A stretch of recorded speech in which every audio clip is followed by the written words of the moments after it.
Bienvenue à tout le monde. Euh, Bienvenue à ce nouveau webinaire cette semaine qui a comme sujet l'impact environnemental de l'intelligence artificielle. Et notamment, on va essayer de vous partager quelques bonnes pratiques pour essayer de le réduire.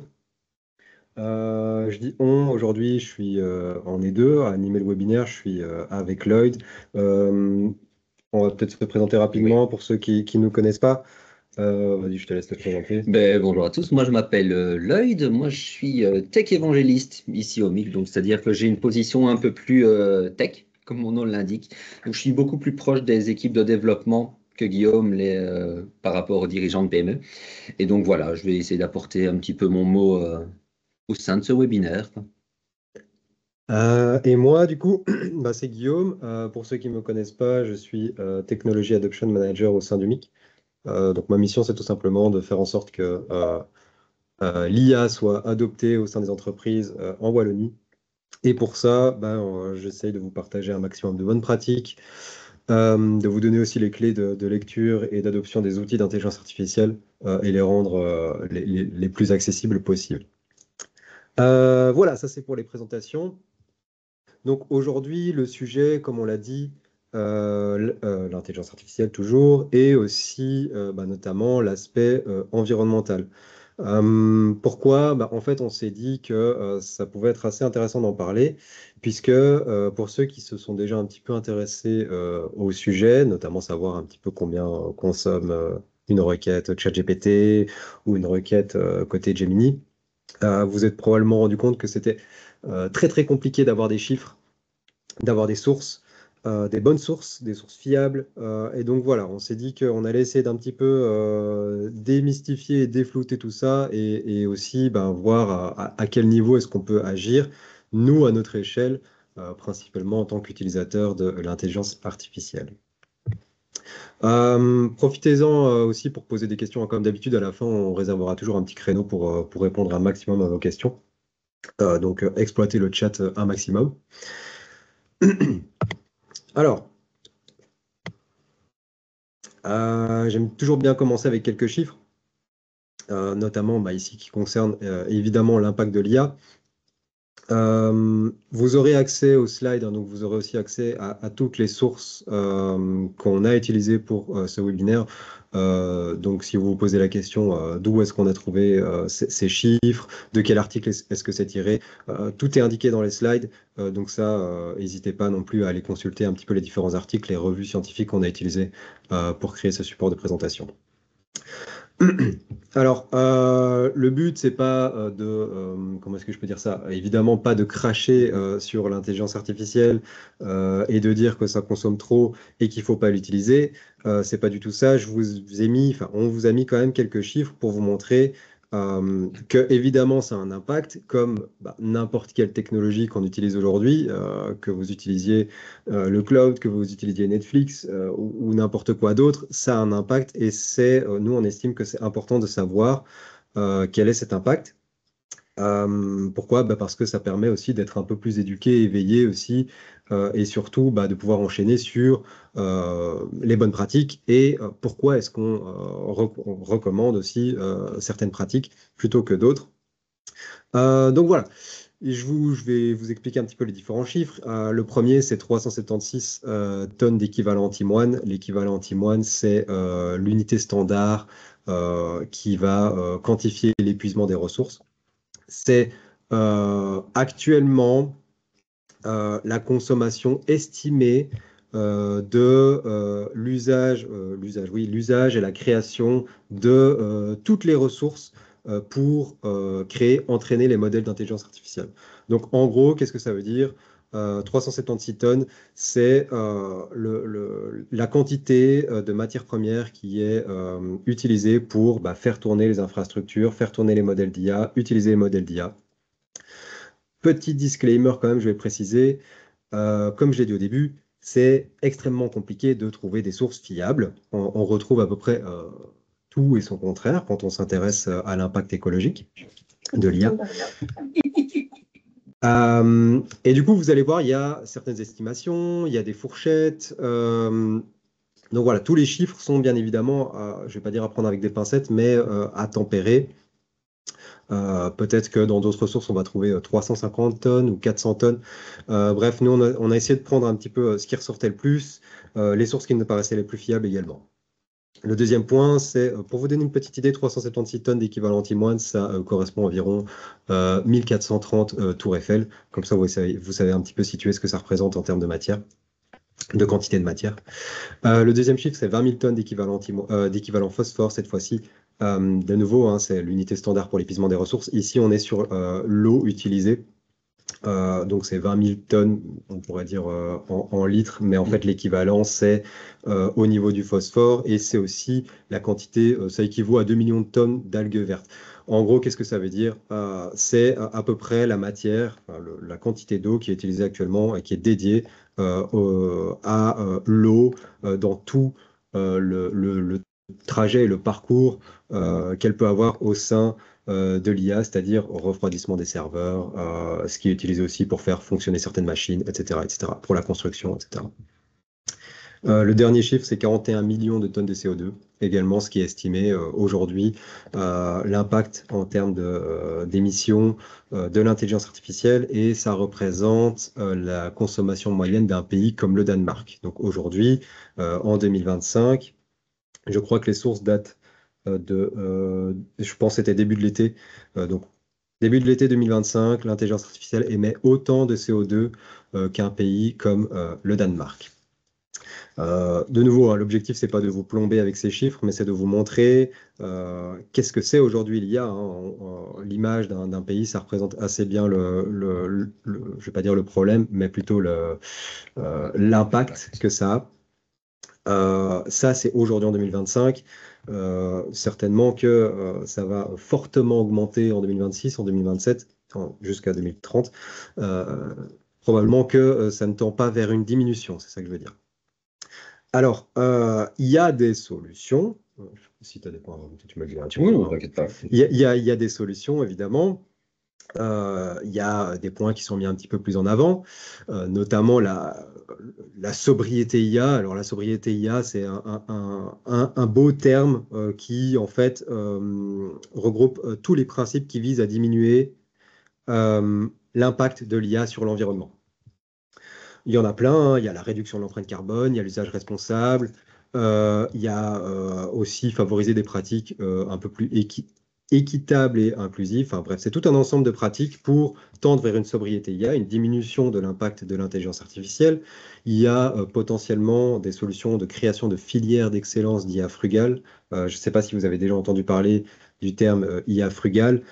C'est l'intelligence artificielle, la conception de l'intelligence artificielle qui intègre et généralise aussi des pratiques d'éco-conception. Donc, sur toute la chaîne de création du modèle d'intelligence artificielle, on intègre certaines pratiques d'éco-conception, on prend ça en compte dès le début, dès la conception du modèle d'IA.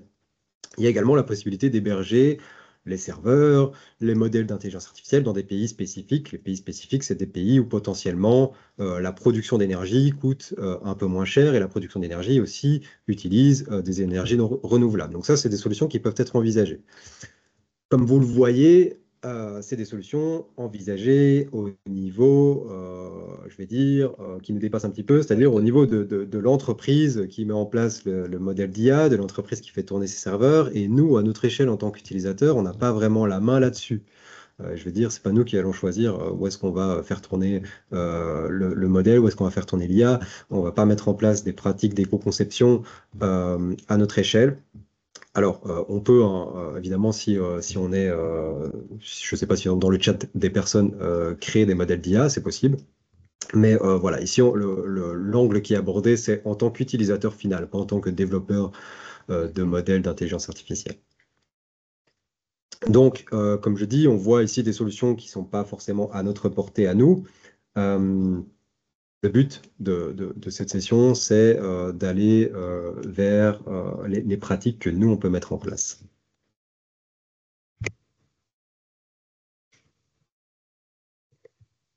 Hop. Du coup, comme je viens de le dire, hein, quels sont les moyens que nous, on peut mettre en place à notre échelle? Quand je dis nous, à notre échelle, c'est-à-dire nous, on est au final des utilisateurs des utilisateurs, on répondra aux questions après, des utilisateurs d'outils, de solutions, je me mets à la place d'un peu tout le monde, d'outils comme ChatGPT, comme Copilot, comme Gemini. Donc, nous, en tant qu'utilisateur final, qu'est-ce qu'on peut faire? Est-ce qu'on a notre mot à dire? Est-ce qu'il y a des choses qu'on peut mettre en place, évidemment? Donc ça, c'est un peu le discours qu'on va essayer de garder tout au long de la présentation. On peut rebondir directement sur la petite question Oui, vas-y, vas-y, avant vas-y. d'entamer. Donc, on a une question. C'est le Danemark, c'est l'exemple de la conso, mais c'est un pays qui consomme beaucoup ou qui consomme très peu. Donc, Honnêtement, à l'échelle des autres pays, je ne sais pas trop. Je ne pense pas que ce soit un pays qui consomme énormément.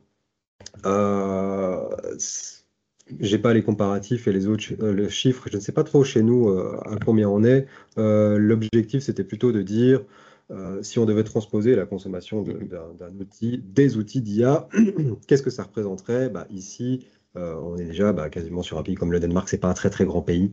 Je sais pas combien de millions d'habitants il y a là-bas. c'est une bonne question. Mais on peut se renseigner évidemment, hein. C'était plus pour vous montrer l'équivalent et avoir aussi une échelle de référence. Maintenant, là où on peut aussi peut-être intervenir sur ce point-là, c'est que, par exemple, si je prends l'exemple de Azure, on sait que les régions, donc Azure qui est le cloud de Microsoft, où on peut faire tourner des modèles, où on peut stocker de la data, etc. Les data centers qui sont le plus aptes à recevoir les nouveaux modèles un peu plus gourmands énergétiquement sont bien souvent dans les pays nordiques. Pourquoi? Ben, parce que les data centers ont plus facile, entre guillemets, à se refroidir avec les conditions climatique, etc.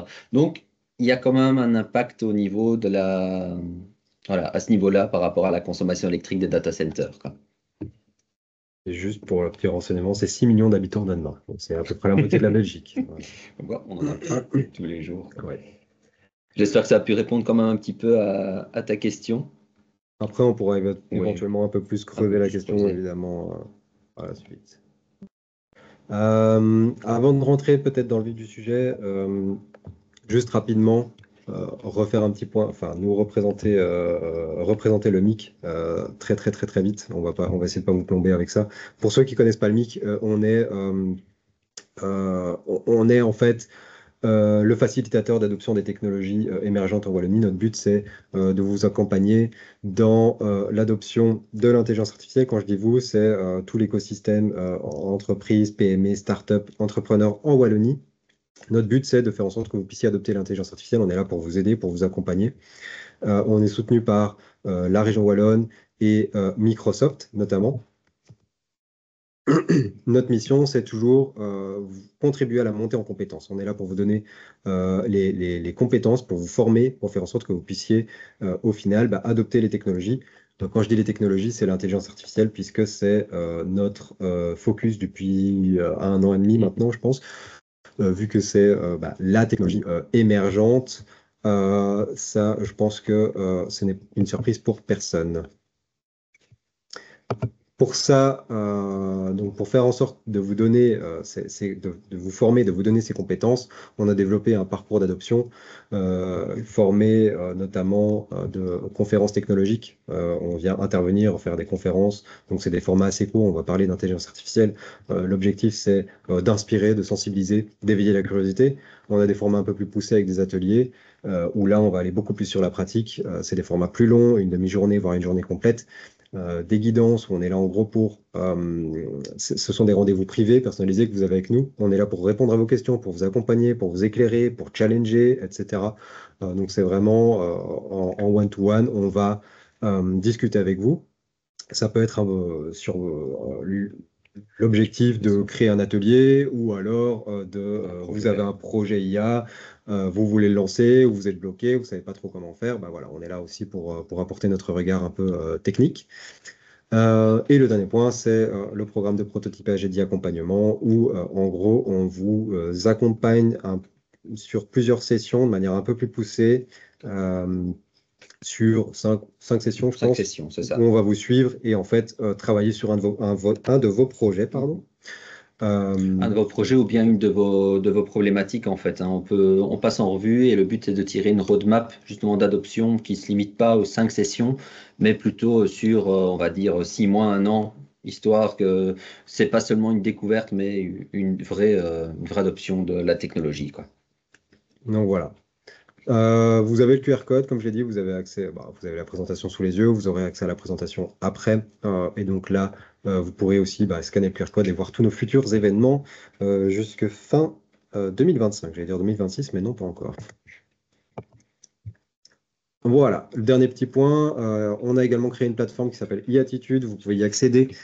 C'est une plateforme sur laquelle on recense, on regroupe tous les tutoriels, formations, articles, tout ce que vous voulez sur l'intelligence artificielle.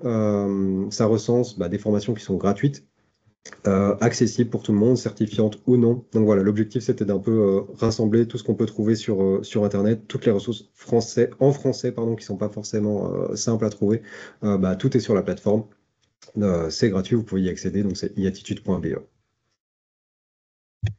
Voilà, ça c'était pour le petit point promo. Alors, on va s'attarder maintenant sur connaître l'impact. On va reprendre un petit peu ce que j'ai dit au début avec les chiffres et on va plonger un petit peu plus en détail. Une slide que j'aime bien partager, c'est la slide sur le temps qu'ont mis certaines technologies, enfin les technologies qu'on connaît, à avoir 100 millions d'utilisateurs. Donc, si je prends le premier exemple avec les téléphones portables, on était sur 16 ans. Donc, en 16 ans, les téléphones ont atteint les 100 millions d'utilisateurs. Internet, ça a mis 7 ans, Facebook 4 ans et demi, et l'IA, l'IA avec ChatGPT, puisque ChatGPT a été l'outil démocratisé et utilisé le plus rapidement. En 3 mois, il y avait 100 millions d'utilisateurs. Alors, on parle de technologies adoptées. Alors, c'est une adoption un peu précoce, hein. On n'est pas sur une adoption encore tout à fait concrète et bien ancrée dans tous les processus. On est plutôt sur un usage presque quotidien aujourd'hui. De là à parler d'adoption, il y a encore une step supplémentaire. Il faut savoir que d'ici 2030, les impacts qu'on a évoqués au début devraient être multipliés par 7. Aujourd'hui, ChatGPT, uniquement ChatGPT, c'est 800 millions d'utilisateurs par semaine. C'est 2,5 milliards de requêtes qui sont faites quotidiennement, donc par jour. Tout IA confondu, on estime qu'on est sur 3,5 à 5 milliards de requêtes par jour. De nouveau, tous les chiffres sont dans toutes les sources plutôt sont dans les slides. Donc 3,5 à 5 milliards de requêtes par jour. Aujourd'hui, on estime également que c'est à peu près 20% de la population mondiale qui a déjà utilisé un modèle d'intelligence artificielle, un outil d'intelligence artificielle. Alors, ça ne veut pas dire qu'ils l'utilisent tous les jours. De manière quotidienne, on est aux alentours des 800 millions, entre grosse fourchette, 700 à 900 millions d'utilisateurs quotidiens, tout outil confondu. Donc c'est énorme. Comme j'ai déjà dit, ça va certainement pas diminuer, au contraire. Donc ça peut être quand même assez intéressant maintenant de se poser les questions, qu'est-ce qu'on peut faire? Comment est-ce qu'on peut diminuer de nouveau notre impact à notre échelle? Quand on commence à s'intéresser à l'impact de l'intelligence artificielle, on retrouve à peu près tout, je ne vais pas dire tout et n'importe quoi, mais on retrouve à peu près tout. Il y a un problème de transparence, ou plutôt de non-transparence aujourd'hui, sur la consommation, les émissions des outils, des gros outils tels qu'on les connaît. Alors j'en ai pris 3 ici, Sam Altman avec ChatGPT, Gemini avec Google, et j'ai pris le dernier avec Mistral. Donc, si on s'intéresse, si on veut savoir un petit peu combien consomme une requête ChatGPT, une des sources qu'on a, c'est le blog de Sam Altman qui, lui, a publié, donc c'est son blog personnel où il partage pas mal d'articles. Il a publié qu'une requête ChatGPT, c'était environ 0,32 millilitres d'eau, donc environ un quart de cuillère à café, ou encore 0,34 Wh de moyen de consommation électrique. Je ne sais pas si on peut appeler ça vraiment une totale transparence, parce que c'est juste des chiffres dans une phrase comme ça, avec aucun partage de la méthodologie utilisée derrière, aucune mise à l'échelle. Donc voilà, c'est juste des chiffres qu'ils partagent comme ça. Sur Twitter, ils partagent aussi pas mal régulièrement. Google, eux, ont fait une étude un peu plus complète où ils annonçaient 0,24 Wh, qui est la médiane, 0,03 g de CO2 par requête et environ 5 gouttes d'eau, donc 0,26 millilitres. Eux ont publié un rapport beaucoup plus complet qui est disponible sur Google Cloud. Vous pouvez lire l'étude. Cette étude a fait pas mal de bruit, et on les accusait notamment d'avoir, pas truqué, mais d'avoir un petit peu exclu certaines données, notamment ils parlent uniquement de l'inférence et ils excluent totalement l'entraînement des modèles. Alors pour ceux qui ne savent pas ce que c'est l'inférence, euh, il y a deux grosses phases dans la création. Enfin, il y a deux grosses phases. Il y a la création des modèles d'IA et il y a l'utilisation des modèles d'IA. Donc la création et l'entraînement et l'utilisation. L'utilisation, c'est l'utilisation que nous, on a tous les jours. Donc c'est-à-dire, une fois que le modèle a été créé et entraîné, il est mis à disposition de tout le monde et tout le monde peut l'utiliser. On peut interagir avec ChatGPT aujourd'hui. Bah, l'interaction, l'usage qu'on en a au quotidien, ça s'appelle l'inférence. Donc voilà, visiblement, dans l'étude de Google, c'était uniquement l'inférence qui était prise en compte, et donc on n'a pas toute la phase de conception, toute la phase d'entraînement des modèles d'intelligence artificielle. Donc là, on est plutôt sur, je vais pas dire c'est pas vraiment des études qui sont incomplètes, mais c'est des études qui omettent quand même des grosses parties de consommation et des grosses parties qui peuvent être problématiques et consommatrices en termes d'émissions énergétiques. Le dernier point, enfin, le dernier outil plutôt, c'est Mistral. Eux, par contre, ont publié sur leur site, vous avez vraiment la direction qu'ils veulent prendre en termes d'IA frugale. Ils sont totalement transparents sur les émissions de CO2, la consommation en eau. Donc, eux estiment que c'est 1,14 g de CO2 sur leur outil à eux, hein, sur le chat, 0,5 litres d'eau et 0,2 mg d'équivalent antimoine. Donc tout ça est tout à fait disponible. Si vous allez sur le site, donc c'est sur Mistral, ils publient leur rapport, vous arriverez notamment sur cette page-ci qui montre exactement quel est l'impact d'une page de texte qui est générée, donc environ 400 tokens, on va dire 350 à 450 mots, à 400 mots, vite fait. Ils mettent aussi des comparaisons avec les émissions générées en regardant du streaming pendant 10 secondes, l'eau nécessaire à la pousse d'un radis, etc. Et vous avez à droite les différentes phases. Donc on a la phase de conception des modèles, la phase de construction des data centers, la phase d'entraînement, l'inférence, etc., etc. Donc tout ça est disponible et le rapport est assez complet. Du moins, ils sont tout à fait transparents.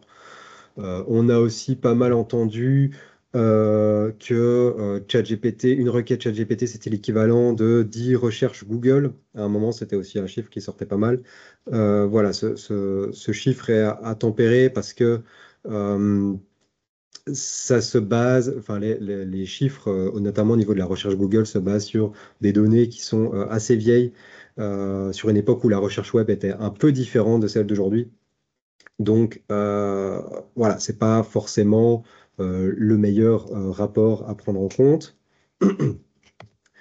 Et pour vous donner un petit peu les différents impacts entre un texte, une image et une vidéo, en fait, ce que j'ai repris, enfin, rapidement, j'ai repris les chiffres de Mistral, puisque eux sont assez robustes au niveau des sources, et je les ai appliqués sur d'autres supports. Euh, donc on retrouve notamment la génération d'images et la génération vidéo. On voit un petit peu ce que ça représente. On voit que la génération vidéo, ça consomme quand même pas mal. Alors ça dépend de plein de paramètres, hein, la qualité de la vidéo, de la durée de la vidéo, des éléments dans la vidéo, etc. Pareil pour l'image. Donc voilà, le discours qu'il faut retenir de cette slide-là, c'est pas ne générez pas d'image, ne générez pas de vidéo, plutôt comment est-ce qu'on peut faire pour euh, éviter de générer 45 images avant d'avoir l'image finale qui nous correspond, éviter de générer 45 vidéos avant d'avoir la vidéo qui nous correspond. Et donc ça va passer par quelques bonnes pratiques qu'on va vous partager juste après. De nouveau, c'est des valeurs indicatives basées sur le rapport de Mistral. Les valeurs hautes ont été choisies, les valeurs les plus hautes ont été choisies à chaque fois. Donc voilà, c'est à chaque fois des sources qu'il faut confronter et voir lesquelles sont les plus, je vais dire, fiables et transparents.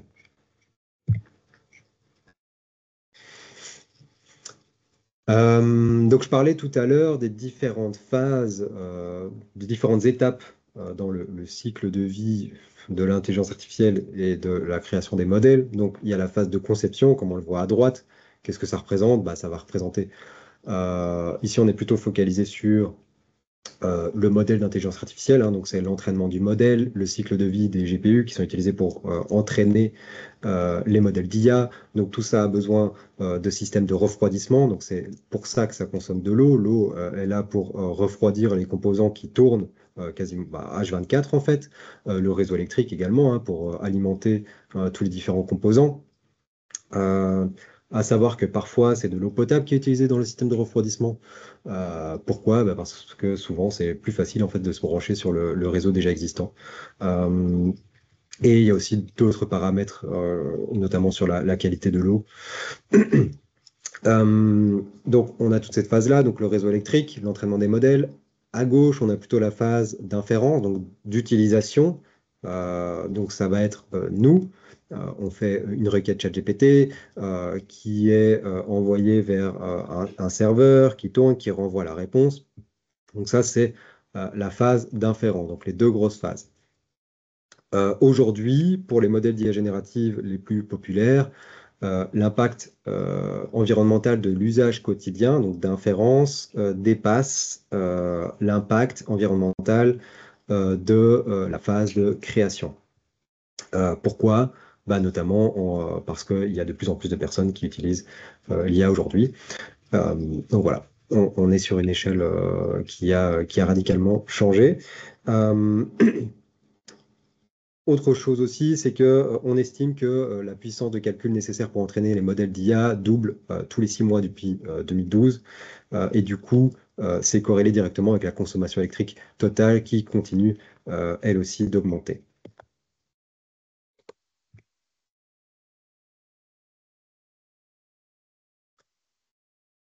Hop, donc ça revient sur ce que je viens de dire en fait, hein. Donc de nouveau, hein, j'ai remis la source. Donc la phase d'inférence qui devient plus gourmand en énergie que l'entraînement initial, ce qui n'était pas le cas avant, évidemment, quand l'IA était moins utilisée. Alors, quelle est la stratégie d'optimisation qu'on peut mettre en place?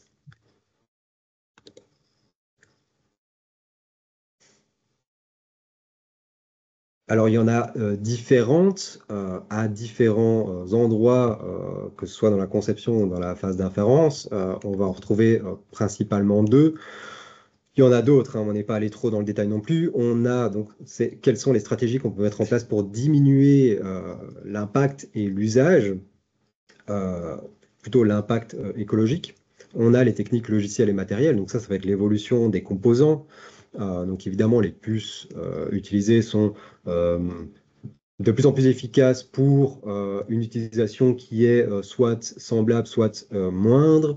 On a également d'autres systèmes, notamment sur les réseaux électriques, par exemple, qui sont aussi de plus en plus puissants. Voilà, donc ça, c'est des techniques, ou plutôt c'est des mécanismes qui sont hors de notre portée à nous. On retrouve des techniques aussi au niveau logiciel. Dans l'évolution des modèles d'intelligence artificielle, il y a différentes pratiques qui sont mises en place, notamment ce qu'on appelle la distillation. La distillation, c'est créer des modèles d'intelligence artificielle qui sont un peu plus légers, un peu plus allégés. On a l'architecture aussi des modèles d'IA. Par exemple, on a l'architecture Mixture of Experts en anglais, qu'on a vaguement bien découvert avec DeepSeek. Pourquoi est-ce que ça change d'une architecture classique? C'est-à-dire que DeepSeek, cette architecture-là va monopoliser certaines ressources au bon moment et pas toutes les ressources en même temps. Donc ça permet de diminuer aussi un petit peu la consommation. On a ce qu'on appelle le pruning. Le pruning, c'est en français l'élagage, c'est retirer des parties inutiles d'un réseau de neurones. Comme ça, on vire un petit peu ce qui ne lui sert pas et on lui laisse uniquement ce qui le rend très bon. Donc ça, ce sont toutes des mécanismes, des techniques qu'on peut appliquer au niveau logiciel, au niveau matériel. Mais de nouveau, nous, on n'a pas trop la main là-dessus. Sauf si vous êtes développeur de votre propre système d'intelligence artificielle, de votre propre réseau de neurones. Nous, on est plutôt sur les techniques d'usage. Donc, dans, alors, de mémoire, en tout cas, moi, j'ai découvert avec DeepSeek. Je ne sais pas si les modèles sont sortis en même temps. Je crois que c'est DeepSeek, mais à voir. Pour répondre à la question qui est posée dans le chat, hein. On a également les techniques d'usage. Donc ça, c'est nous. Alors nous, qu'est-ce qu'on peut mettre en place? Euh, malheureusement, ce qu'on peut mettre en place, ce qu'on doit mettre en place, c'est d'abord, je dis malheureusement parce qu'en fait, il n'y a pas de solution miracle. C'est un usage raisonné, en fait. On va devoir s'interroger euh, nous-mêmes à chaque fois sur quel est l'outil qu'on peut utiliser, comment bien l'utiliser et se former. C'est notamment ces trois pratiques qui vont permettre de diminuer, nous, notre impact à notre échelle. L'outil, ça va être choisir l'outil le plus adapté. Euh, Ça va être donc l'outil le plus adapté. Ça va être également choisir la fonctionnalité adaptée au bon moment. Est-ce qu'on a besoin d'un petit modèle ou d'un gros modèle? Est-ce qu'on a besoin d'un modèle qui résonne ou d'un modèle qui donne des réponses à la volée? Bien l'utiliser, on y revient toujours, en fait, c'est l'utilisation de bons prompts. Utiliser les fonctionnalités comme les projets dans certains outils. Dans ChatGPT, il existe des projets, dans Mistral aussi, dans Gemini non, je sais plus. Il y a les Gem aussi, les GPT. L'utilisation et la génération de vidéos et d'images avec parcimonie. Est-ce qu'on a besoin d'une vidéo ou d'une image générée par IA? Est-ce qu'on peut aller chercher sur une banque d'images? Enfin voilà, ça c'est des questions qu'on doit se poser et se former aussi à un usage plus maîtrisé et plus raisonné. Ça vient aussi avec une maturité sur les différents outils et tout ça, ça demande de les utiliser, de pratiquer, de se former. Donc vous voyez, c'est en fait les actions qu'on peut mettre en place, nous, à notre échelle, bah, ça va être de s'interroger à chaque fois, presque à chaque fois en amont, et d'avoir une bonne connaissance des outils pour pouvoir savoir comment utiliser les bonnes fonctionnalités au bon moment. Alors il y a d'autres petites actions qu'on peut mettre en place, notamment pour ceux qui ont déjà entendu les SLM, donc les Small Language Models, l'utilisation de SLM, des Tiny LM, ouais, Tiny LM, oui, le Edge AI, l'inférence locale, les modèles locaux, donc tout ça, on va essayer d'un petit peu en parler également.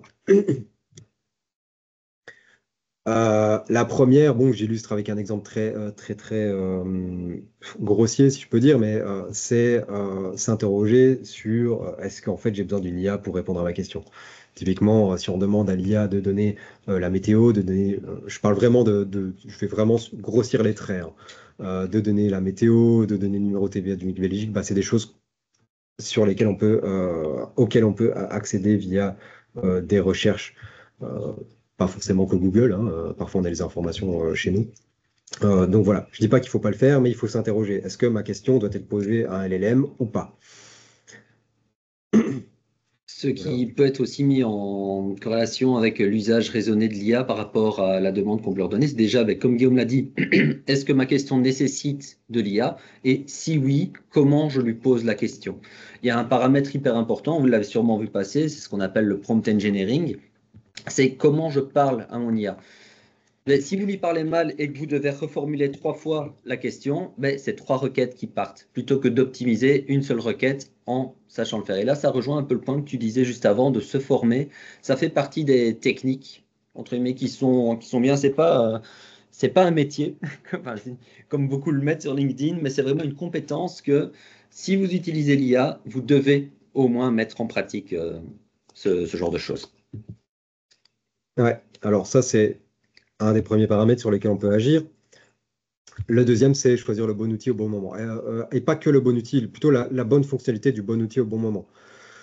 Typiquement, tout ce qui est projet assistant, c'est ceux qui les ont déjà utilisés dans les LLM, c'est très pratique. Mais il y a aussi, en plus du fait que ce soit pratique, c'est aussi une bonne pratique, un bon usage. Pourquoi? Parce qu'utiliser un outil spécialisé, un outil défini dans un but bien précis, bah, c'est pouvoir obtenir des réponses qui sont plus qualitatives. Des réponses plus qualitatives, c'est potentiellement moins d'interactions.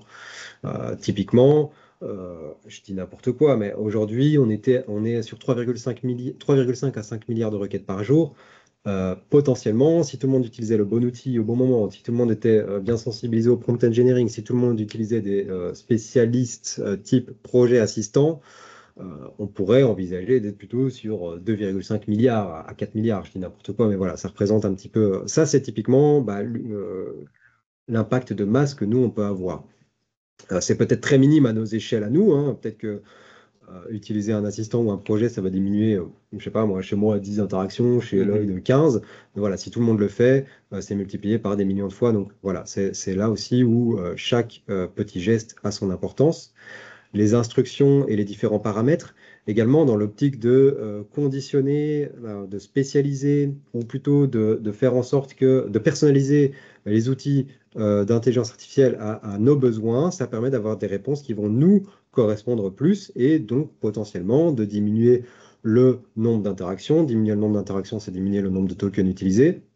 Moins de tokens utilisés, c'est moins de calculs, grossièrement, et moins de volume qui est traité par l'IA. Donc voilà, tout ça tend vers une diminution. Le choix des modèles, vous avez la main dans le ChatGPT, vous pouvez aller choisir en haut si vous avez besoin d'un modèle de raisonnement ou pas.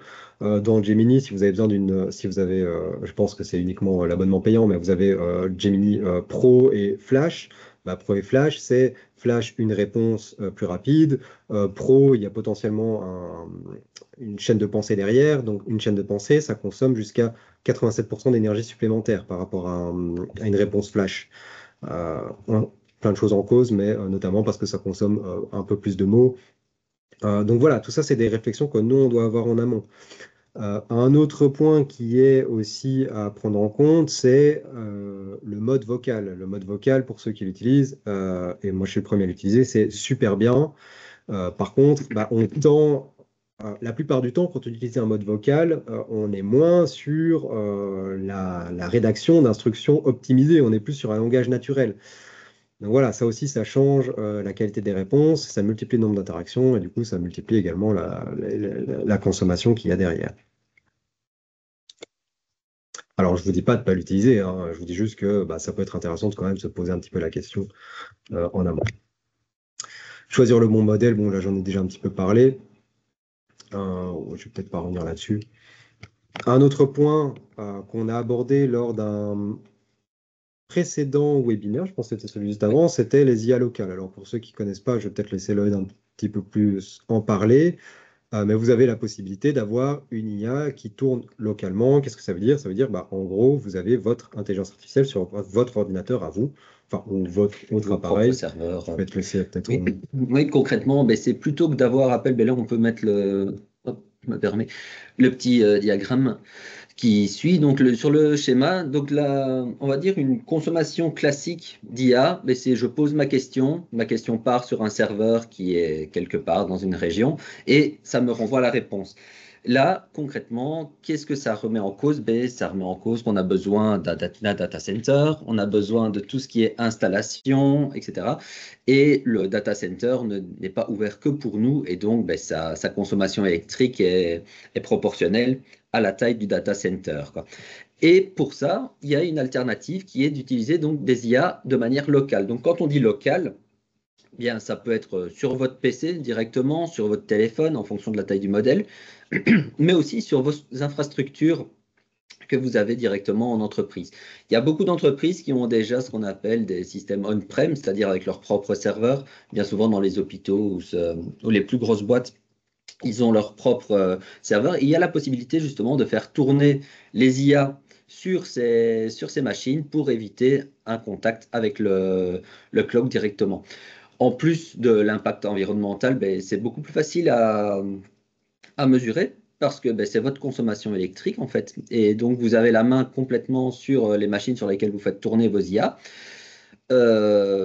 Aussi au niveau sécurité, c'est bête, c'est pas le thème d'aujourd'hui, mais concrètement, vos données restent sur vos propres serveurs. Et donc c'est quelque chose sur lequel on peut penser.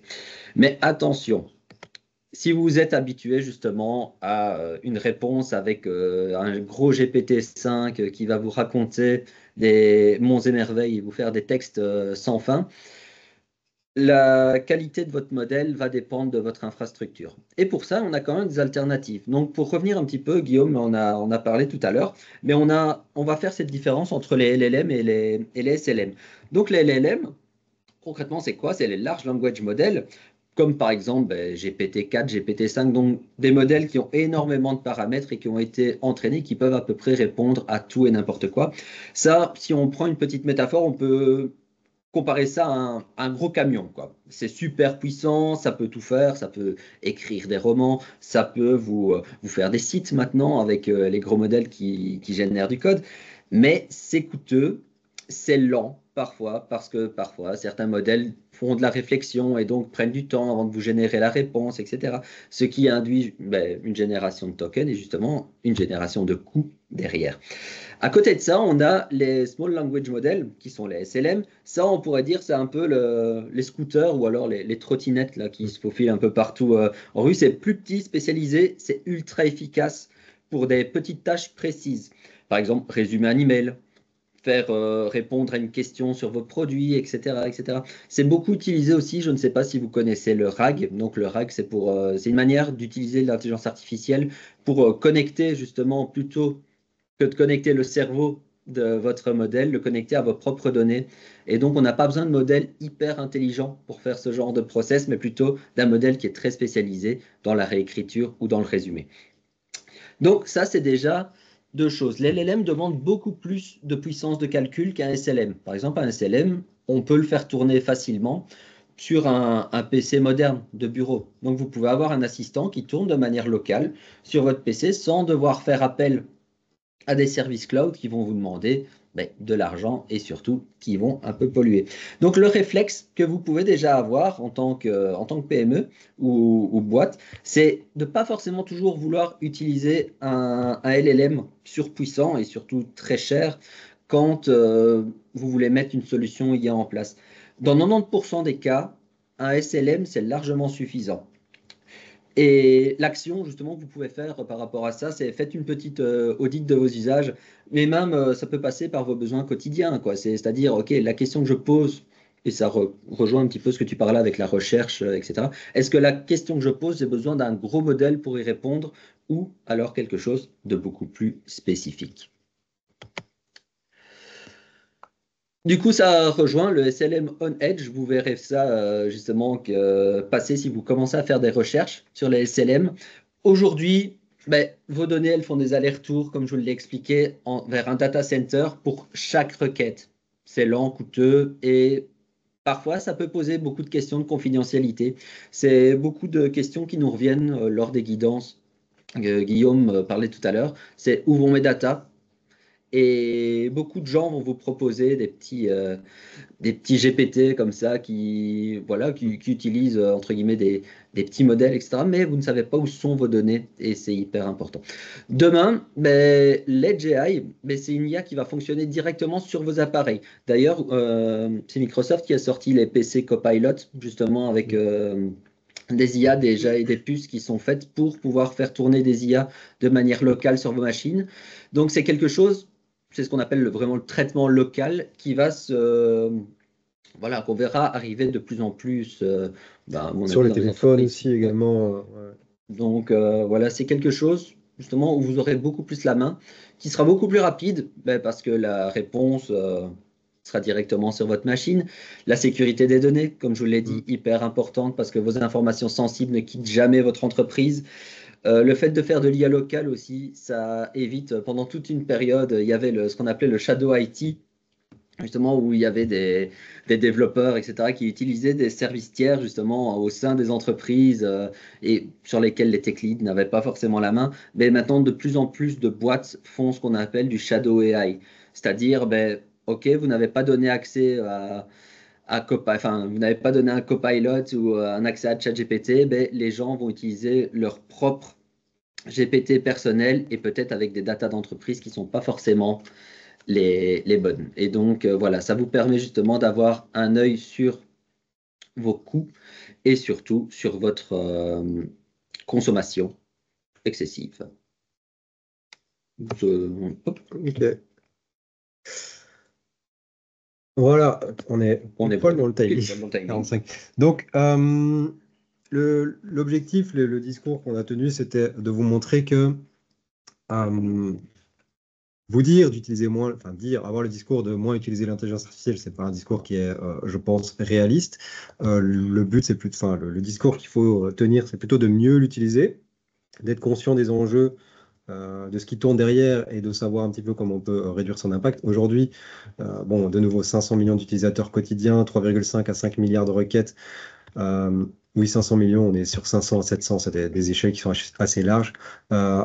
En tout cas, peu importe, vu le nombre d'utilisateurs grandissant et le nombre de requêtes grandissantes, il est primordial aujourd'hui d'encourager des pratiques de sobriété et d'efficacité, de former à l'intelligence artificielle. Déjà, c'est une obligation, mais de former pour un objectif bien précis, mieux l'utiliser.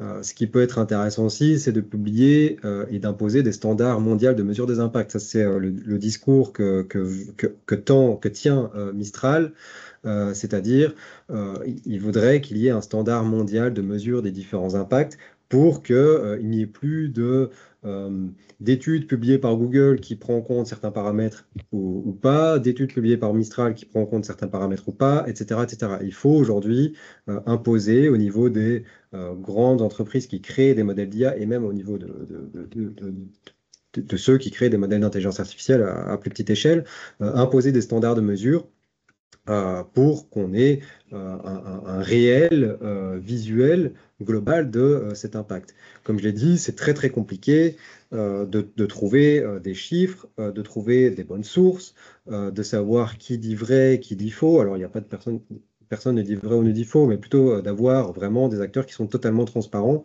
et qui partagent tout ça. Ça doit faire partie aussi, il faut que ça fasse partie de la création, de l'évolution des modèles d'intelligence artificielle d'avoir une transparence sur combien consomme chaque requête, même si c'est des moyennes, mais au moins on a les calculs, on a vraiment tous les mêmes paramètres qui sont pris en place, pardon, et tout le monde a ce même standard qui est appliqué. Donc voilà, ça c'est assez important. C'est très intéressant d'aller lire aussi euh, le, sur le site de Mistral, vous pouvez aller lire le rapport et eux font une petite conclusion où ils voudraient aussi qu'il y ait un ensemble de règles et de standards qui soient mis en place pour tout le monde. Et d'ailleurs, eux voudraient s'imposer aussi comme les précurseurs là-dedans, puisque ils ont essayé de le mettre en place. Euh, je voulais dire autre chose aussi. Non, je pense que c'est tout. Voilà. Comme d'habitude, à la fin, on a toujours le petit QR code pour évaluer un petit peu la session et pour aussi pouvoir nous améliorer. Alors, vous verrez qu'une des premières questions qui est posée, c'est avez-vous trouvé des opportunités dans l'intégration de l'IA? Bon, c'est tourné d'une manière un petit peu différente. Peut-être plutôt prenez-la comme est-ce que ça vous a intéressé? Est-ce que vous avez appris des choses? Juste ça déjà. Euh, Voilà, si vous avez des questions, n'hésitez pas, on a encore, on réserve toujours 15 minutes pour répondre aux questions. J'ai déjà répondu à une des questions qui concernait le Mixture of Experts. Alors effectivement, j'avais mis DeepSeek dans mes slides parce que quand le modèle de DeepSeek est sorti, tout le monde s'est renseigné, on a vu que c'était l'architecture qu'ils avaient mis en place derrière. Mais c'était pas nouveau, c'est quelque chose qui existait déjà et j'ai fait un petit peu mes recherches. Mistral l'avait sorti sur leur modèle 8X7B, oui c'est ça le nom un petit peu, voilà. Donc eux l'avaient déjà mis en place là-dedans. Donc c'est assez intéressant de savoir un petit peu comment ça fonctionne, la mixture of experts, hein, comme le nom l'indique, c'est en gros les bons experts qui sont activés au bon moment en fonction de votre demande et pas l'ensemble de tous les experts qui sont activés tout le temps en même temps. Mais ça, c'est plus dans le fonctionnement derrière du réseau de neurones. Et aucun des deux ne l'a inventé, puisqu'a priori, ça date des années 90. Euh, voilà, comme d'habitude, en fait, dans l'intelligence artificielle, quand on commence à se renseigner, il y a beaucoup de choses qui datent il y a longtemps et qui sont mises en place maintenant, qu'on commence de plus en plus à voir maintenant. C'est normal aussi, la démocratisation des outils fait que on commence à s'y intéresser un peu plus. Voilà. Ou en tout cas, le papier a été publié dans les années 90. Donc, voilà. Ouais, c'est sans fin. Mais c'est ça qui est intéressant aussi, c'est que en plus on creuse, en plus on découvre des choses et voilà. Voilà, je ne sais pas s'il y avait d'autres questions ou d'autres points sur lesquels vous voulez qu'on revienne. Il y a la possibilité aussi d'activer votre micro si vous êtes plus à l'aise de poser la question de manière vocale plutôt qu'écrite. Donc, n'hésitez pas, hein.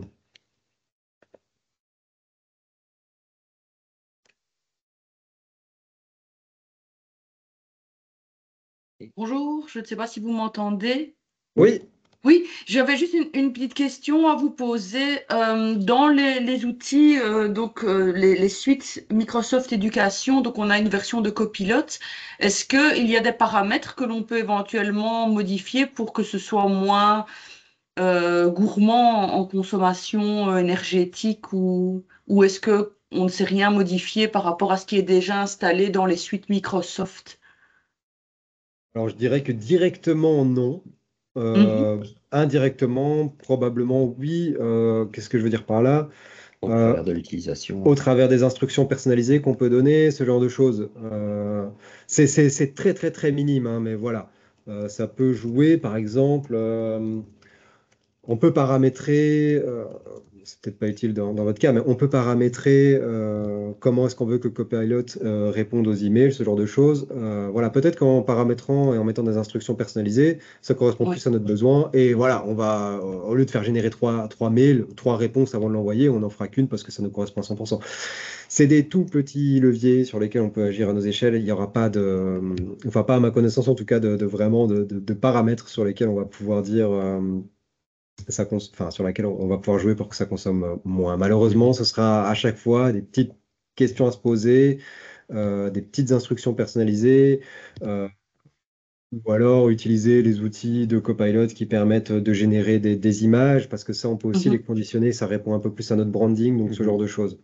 Voilà, d'accord. malheureusement, il n'y aura pas de bouton magique, en tout cas pas à ma connaissance. Oui, donc c'est vraiment le prompting, la qualité du prompting qui va Ouais, être c'est ça. déterminante. Et alors, par rapport donc au SLM, est-ce qu'il y a un site qui les compare ou éventuellement des ressources où on peut se renseigner un petit peu plus Je pourrais mettre dans le chat un lien vers Olama. Olama qui est une Mhm. plateforme en fait qui permet de déjà faire des tests D'accord. de modèles en local. Mhm. Ils ont fait une refonte de leur interface qui est assez sympa, qui est vraiment plus. Avant, c'était en ligne de commande dans le terminal. Maintenant, on a une interface un peu à la chat GPT, justement, D'accord. où on choisit son modèle, on le télécharge et on peut commencer à faire des tests. C'est un premier bon pas vers l'IA locale, justement. Mm. Parce qu'elle est très D'accord. facile à Ok. mettre en place. On peut s'en servir comme un petit. Enfin, en deux installations, on a un petit bot D'accord. personnel Ouais. en local sur son PC qui peut résumer des emails ou ce genre de choses. Et voilà, On quoi. va mettre le mail dans le chat, Ah mais oui. le site dans le chat juste après. Oui, mais super. Un grand merci. Voilà. On a une autre question. Ouais. Ah, je peux pas désactiver le micro. Tu peux Oui. faire. Mais normalement, il peut l'activer. Oui, normalement, il peut le réactiver. Hop, Philippe, est-ce que vous nous entendez? Oui, Vous pouvez voilà. activer votre micro. Ah, Ah, impeccable. Vous m'entendez? Ouais, oui, c'est bon. nickel. Ok, merci à vous deux pour les informations très utiles. Je voulais savoir si vous disposez de ressources pour nous aider à communiquer en interne vers les utilisateurs finaux. Donc, on a maintenant de l'information. Si on doit diffuser ces informations dans nos organisations, est-ce que vous avez des ressources de communication vers quelqu'un qui n'est pas un informaticien ou qui n'a pas la connaissance technique, mais qui a quand même un impact sur l'utilisation? Ou est-ce que vous avez des recommandations d'inclusion de certains chapitres dans une charte IA, par exemple? Euh, alors, nous, on fait parfois, on accompagne dans la rédaction de chartes IA. Donc, ça, on peut montrer un petit peu comment. Je pense qu'on avait publié un article sur notre site qui expliquait Mhm. comment créer une charte IA, que mettre dedans. Donc, ça, je peux partager aussi éventuellement les ressources. Il me semble que j'ai vu aussi. Ouais, je sais pas. Mais en tout cas, ça va se jouer, oui, effectivement, sur cette charte IA où on va mettre toutes les bonnes pratiques dedans. Dedans, on va mettre si on privilégie une IA locale ou pas, ce genre de choses. Ça, à la limite, je crois que Lloyd est en train de regarder pour Mhm. partager un petit peu ce qu'on a mis en place et ce qui peut être utile aussi.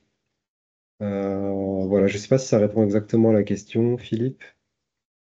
Si vous Mais arrivez à globalement, partager ah, quelques ressources, oui, ça ouais, inspirera. on va envoyer dans le chat ce qu'on trouve juste après. Et merci. Non, c'est pas celle-là. On va regarder, Ouais, on on va va regarder regarder. après.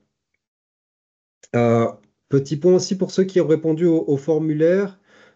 À la fin, en fait, vous avez accès à un lien qui vous envoie vers nos ressources, à nous, nos ressources de formation. Donc, dedans, vous pourrez accéder aux différents, aux différents supports de formation, que ce soit webinaire ou atelier un peu complet. Tout ça, vous pourrez y accéder et les télécharger. Donc, vous avez un lien de remerciement à la fin qui vous est donné.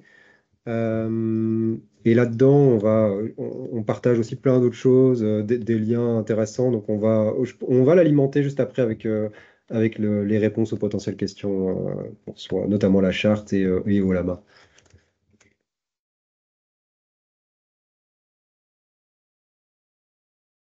Voilà.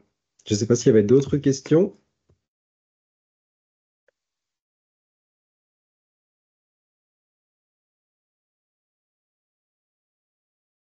Non? Ok, bah du coup, on va s'arrêter là. Alors, je pense que Lloyd est en train d'envoyer les différentes ressources, les différents liens. Euh, voilà, de toute façon, si vous avez des questions, n'hésitez pas à nous envoyer un mail, hein. Je vous mets juste rapidement des adresses mail ici. Donc, c'est assez simple, c'est Guillaume ou Lloyd, donc notre prénom, @mic-belgique.be. Si vous avez des questions, vous nous contactez par là. Ou vous passez par nos LinkedIn ou le site du MIC, etc., etc. Donc voilà, n'hésitez pas. N'hésitez pas à garder aussi le lien qui a été partagé à la fin du formulaire. Comme ça, vous saurez à chaque fois, vous aurez les mises à jour aussi de nos différents supports. Il y a des notebooks LM qui sont partagés dedans, des liens, etc., etc. Donc voilà, ça, n'hésitez pas à y jeter un œil de temps en temps. Et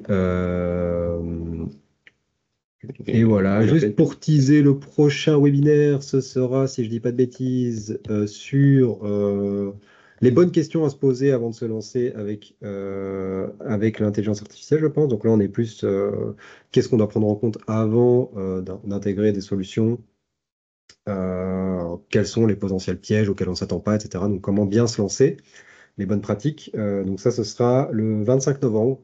Donc voilà, vous pouvez vous inscrire également. Et de toute façon, tout est dispo sur notre site. Donc voilà, n'hésitez pas à le consulter. Voilà, bah merci à tous, merci pour vos questions, merci pour votre attention. Et comme je l'ai dit, bah, on est dispo par email, donc n'hésitez pas à revenir vers nous.